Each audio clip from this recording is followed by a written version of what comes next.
Alors pour illustrer tout ça, essayons une petite partie d'initiation. Alors je vais commencer, après tirage au sort, c'est moi qui suis chargé de commencer, j'ai donc pioché 7 cartes, et je vais commencer le jeu avec des cartes, j'ai un paquet en fait blanc et noir. Mon adversaire a un paquet rouge et bleu. Donc je vais commencer par poser une carte. Alors évidemment, premier tour, c'est moi qui commence, je ne pioche donc pas, et je pose immédiatement une carte si j'en ai, donc c'est-à-dire une carte de terrain. Ensuite, je regarde qu'est-ce que je vais pouvoir construire avec ce terrain. Je n'ai pas grand-chose, à part un rituel qui me coûte que 1 à créer, mais par contre, il me coûte 1 de mana noir. Malheureusement, je n'ai en main que des plaines, donc je ne pourrai pas le faire lors de ce tour. Je viens de poser ça, j'ai donc terminé mon tour, on passe au tour de mon adversaire. Lors de son tour, celui-ci joue une île et ne pose pas d'autres cartes, il annonce la fin de son tour, c'est donc à moi de jouer. Donc cette fois-ci, je peux redresser toutes mes cartes, ensuite piocher pour compléter ma main d'une carte. Ensuite, je pose un nouveau terrain, je n'ai que des plaines, donc je pose une plaine. Et ensuite, je regarde qu'est-ce que je peux faire avec seulement 2 manas possibles. Je viens donc de piocher un prêtre de guerre, celui-ci me coûte 2, et sa capacité spéciale, quand le prêtre de guerre arrive sur le champ de bataille, vous pouvez détruire l'enchantement ciblé. Il n'y a pas d'enchantement, donc si je le joue, je ne détruirai rien, pardon. Donc je paye quand même 2 pour jouer mon prêtre de guerre Tihurn, qui est une créature 2-2. Donc je ne détruis pas d'enchantement, mon tour est terminé, car je vous rappelle que mon prêtre a le mal d'invocation, vu que je viens de le poser. C'est donc au tour de mon adversaire. Mon adversaire pioche une carte, et ensuite, comme il se retrouve avec 8 cartes en main et qu'il ne désire rien jouer, ou qu'il ne peut rien jouer peut-être, parce qu'il n'a qu'un terrain, il est obligé de se défausser d'une carte qu'il jette dans son cimetière. Donc en fait, il jette une grosse carte qu'il aura certainement beaucoup de mal à créer, vu que, visiblement, il manque de terrain. C'est donc à moi de jouer, je pioche la carte du dessus de mon paquet, après avoir redressé mes cartes, normalement.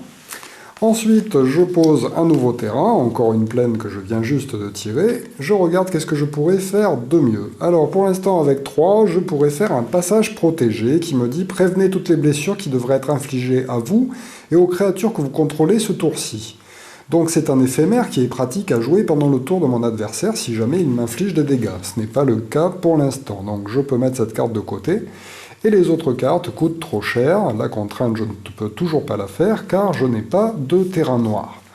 Donc je peux décider par exemple de faire une attaque, puisque mon prêtre n'a plus le mal d'invocation après un tour de jeu. Je peux donc décider de déclarer une attaque et d'attaquer mon adversaire. Celui-ci décide de se défendre, bizarrement, en me disant « hop là, j'en profite pour jouer immédiatement ». Une désinvocation. Alors la désinvocation indique que c'est un éphémère, donc il a le droit de jouer pendant mon tour, renvoyer la créature ciblée dans la main de son propriétaire. Donc après avoir joué ça, il joue ça sur ma créature qui est obligée de revenir immédiatement dans ma main. Mon tour de jeu n'est pas terminé puisque j'étais en train de jouer et que je n'avais rien créé pour le tour.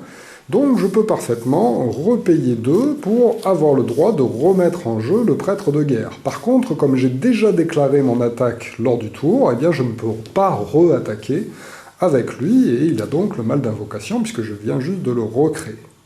J'ai donc terminé mon tour, on passe au tour du joueur. Mon adversaire, après avoir désengagé, pioche une carte, ensuite il pose un terrain. Ah, il a eu quand même un deuxième terrain à poser, cette fois-ci c'est un terrain rouge. Il va donc pouvoir peut-être poser quelque chose, et effectivement il ne se gêne pas, et il pose un piquier gobelin, qui n'a pas de capacité spéciale particulière, qui fait 2 d'attaque et 1 de défense. Il a donc le mal d'invocation, il ne peut plus rien faire pour ce tour. Alors oui, bien sûr, il incline ses terrains pour montrer qu'il a utilisé leur mana, et c'est à moi de jouer. Je désengage, je repioche, je joue un terrain, et ensuite je peux décider de jouer autre chose de ma main. Alors là, qu'est-ce que j'ai d'intéressant? Je pourrais décider de poser une créature supplémentaire, car pour l'instant nous sommes à égalité numérique. Donc 1, 2, 3 et 4, pour 4 mana blancs, je décide de poser un croisé des nuées, pardon. Hop, je le pose ici. C'est une créature qui vaut 2 d'attaque, 3 de défense, qui a le vol, très intéressant, et l'initiative, c'est-à-dire que quand elle attaquera, elle infligera ses dégâts en premier, avant de subir les dégâts de l'attaquant si sa créature n'est pas morte. Il a le mal d'invocation, je ne peux donc pas attaquer avec, mais je peux décider d'attaquer avec mon prêtre de guerre. Alors je réfléchis avant mon attaque. Si j'attaque avec lui, il a 2 d'attaque, 2 de défense, eh bien mon adversaire peut décider de bloquer. Bien entendu, je vous rappelle qu'on ne peut pas choisir de cibler une créature et qu'on est obligé d'attaquer l'adversaire, et que c'est lui qui choisit s'il défend ou s'il ne défend pas. Donc comme il a 2 d'attaque et 1 de défense, le sien, eh bien il pourra parfaitement tuer le mien aussi. Avec ses 2 d'attaque moins mes 2 de vie, eh bien ma créature mourra aussi. Je préfère donc attendre un peu, d'essayer de trouver des cartes pour pouvoir booster mon prêtre, et de déclarer que mon tour est terminé ici, et c'est donc à mon adversaire de jouer. Après avoir pioché et posé un terrain, il décide de les engager afin de mettre en jeu une nouvelle créature qu'il me présente comme étant le Crache-Feu de Chandra, 1-3. Il est volant, et il a une capacité spéciale qui dit qu'à chaque fois qu'un adversaire subit des blessures non-combat, le Crache-Feu de Chandra gagne +3, +0 jusqu'à la fin du tour. Donc il place cette nouvelle créature en jeu, et ensuite, il peut décider de m'attaquer avec celle-ci, mais il déclare qu'il ne le fait pas. Évidemment, il a un petit peu peur de mes défenseurs qui sont en face.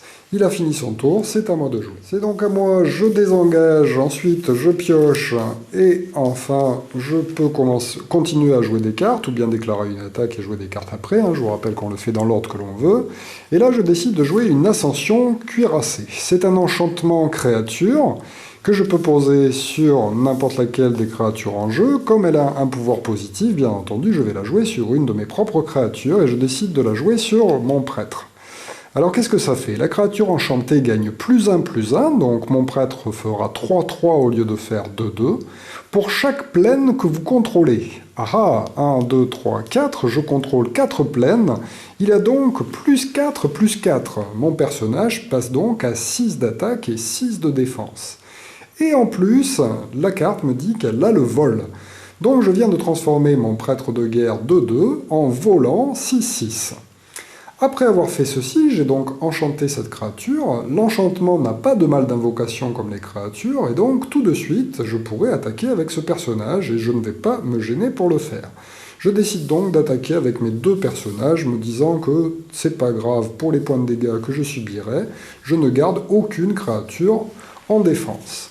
J'ai donc 6 d'attaque pour lui, 2 d'attaque pour lui, ça me fait donc 8 au total que mon adversaire ne peut pas bloquer s'il n'a pas de créature volante. Mais il vient de poser un élémental en fait qui a le vol. Et donc il peut décider de défendre avec lui s'il le souhaite. Pour l'instant, il se dit que non, il ne préfère pas le tuer, puisqu'il n'a que 1-3, enfin, si, il peut l'utiliser, oui, pardon. Donc il va l'utiliser, pardon, contre mon croisé des nuées, avec un 1-3, donc moi j'ai 2 d'attaque, lui il a 3 de défense, il ne meurt pas, et lui il a 1 d'attaque et le mien a 3 de défense, il ne meurt pas non plus. Donc ces 2 créatures s'auto-bloquent, et par contre celle-ci passe, et donc va infliger 6 points de dégâts à mon adversaire, que je vais noter immédiatement, et donc il passe à 14 points de vie. Après avoir désengagé et pioché, il décide de poser un nouveau monstre, un Minotaure des Canyons, qui vaut 3-3 et qui n'a pas de capacité particulière. Après avoir fait ceci, il décide de m'attaquer avec les créatures qui n'ont pas le mal d'invocation, et il décide de m'attaquer uniquement avec ses piquets gobelins. Je ne peux pas défendre car mes 2 créatures sont engagées, je perds donc immédiatement sa valeur de force qui est donc de 2, je passe à 18, et c'est à moi de jouer, puisqu'il déclare qu'il a terminé son tour. Je désengage mes créatures, ensuite je désengage aussi mes terrains, je peux ensuite piocher une carte, je pose un nouveau terrain, encore une plaine que je viens d'avoir, et ensuite je regarde qu'est-ce que je pourrais jouer par rapport à ce que j'ai dans ma main. Je décide de payer 4 pour pouvoir poser un autre croisé des nuées, à côté du premier. Alors attention, celui-ci par contre a le mal d'invocation. Décidant de continuer sur ma lancée, je me dis, allez, je vais encore lui faire peur avec mon prêtre de guerre, qui a toujours son aura qui lui permet d'avoir, cette fois-ci, 1, 2, 3, 4, 5, 5. Effectivement, l'enchantement fonctionne pendant tout le temps, mais il va continuer d'évoluer, puisque le +1/+1, je l'ai en fonction du nombre de plaines que j'ai en jeu. Donc maintenant que je viens de poser une 5e plaine, eh bien, mon prêtre a donc 5-5 de plus, donc il passe donc à 7 d'attaque et 7 de défense. Je décide d'attaquer avec lui, et là mon adversaire ne peut que se résoudre à défendre avec son volant pour éviter de perdre trop de points. Il décide donc de défendre avec lui. Il n'a que 1 d'attaque et 3 de défense. Son monstre est détruit, mais par contre, il ne prend pas les points de dégâts qu'il aurait dû subir normalement s'il avait laissé passer. Je déclare mon tour terminé, mon adversaire désengage ses cartes, ensuite il pioche, et il incline alors un terrain bleu afin d'effectuer un rituel qui est prédestination et qui lui permet d'effectuer un regard 2 puis de piocher. Alors le regard est une capacité spéciale qui lui permet tout simplement de prendre les 2 premières cartes de son paquet, puisque le regard est de 2, de regarder ses cartes. Alors personnellement, moi je ne dois pas les voir normalement, et ensuite il décide s'il veut les laisser sur le dessus du paquet ou s'il veut les défausser sous son paquet. Il peut aussi en défausser une et laisser l'autre au-dessus du paquet. Et en plus, la prédestination lui permettra de piocher juste après, donc ça lui permet en fait de choisir quelle carte il désire piocher immédiatement. Il décide donc de laisser en fait les 2, puisque le crash-feu l'intéresse. Il les replace comme il le souhaite sur le dessus de son paquet, donc imaginons qu'il décide de les mettre dans cet ordre-là. Il pioche ensuite sa carte, et pour 3, il décide... Ah oui, non, mais il peut pas pour 3, pardon. Il la garde en main, en fait. Il décide alors de ne pas attaquer avec les créatures qu'il a, et donc le tour passe à moi. Je peux donc désengager toutes mes cartes avant de piocher. Pour 3 mana, je décide de poser des gardes du palais qui font 1-4 et qui ont la capacité spéciale de pouvoir bloquer n'importe quel nombre de créatures. Alors je vous rappelle que lorsqu'on se fait attaquer, on ne peut défendre qu'à une créature contre une créature. Enfin, je peux sinon défendre à plusieurs créatures contre un attaquant. Mais par contre, un défenseur en fait, ne peut pas défendre contre plusieurs attaquants à la fois normalement. Eh bien, les gardes du palais pourront le faire et donc m'éviter de subir trop de dégâts. Après avoir fait ceci, je décide d'attaquer avec ces 3 cartes-là, qui n'ont pas le mal d'invocation. Elles sont toutes les 3 volantes. Mon adversaire n'ayant plus de créatures volantes, il va subir tous mes dégâts. J'ai donc 7 avec lui. 8, 9, 10, 11, moins 11 points de dégâts, il avait déjà 14, il passe donc à 3 points de vie, et là, il est très très Après avoir désengagé et pioché, il pose un nouveau terrain en jeu, et ensuite, il va choisir de poser un crache-feu à nouveau de Chandra pour 3. C'est une créature volante, il espère qu'il pourra résister encore un tour à mes assauts, mais c'est mal barré pour lui, puisque c'est à moi de jouer, il décide de ne pas m'attaquer, je redresse toutes mes cartes, je pioche, je pose un nouveau terrain, et ensuite je vais attaquer avec lui. Comme maintenant j'ai 6 plaines en jeu, il a donc plus 6 grâce à sa capacité spéciale enchantée. J'attaque aussi avec ces 2-là. Au total, ça lui fait donc 8, 9, 10, 11, 12. Avec son volant, qui n'a pas le mal d'invocation pour la défense, je vous le rappelle, il décide de bloquer la plus grosse de mes créatures. Les 2 autres, malheureusement, passent. 2 et 2, 4. Il perd donc 4 points de vie. Il avait 3. Il est mort. Et j'ai gagné la partie. Voilà pour cette petite partie explicative qui n'est pas très représentative car il n'y a pas eu beaucoup d'échanges entre les joueurs. Il arrive parfois aussi que les tirages soient mauvais, ça reste quand même un jeu de cartes avec pas mal de hasard sur le tirage des cartes. C'est pour ça qu'en général on fait plusieurs parties de façon à en gagner une par 2 manches gagnantes en fait. Donc ça c'était la première manche, normalement on entame une deuxième manche. Si je gagne aussi la deuxième, je considère que j'ai gagné contre mon adversaire définitivement. Si par contre lui aussi gagne, ensuite on fait la belle pour savoir lequel des 2 est le plus fort. Donc voilà comment se déroule à peu près une petite partie.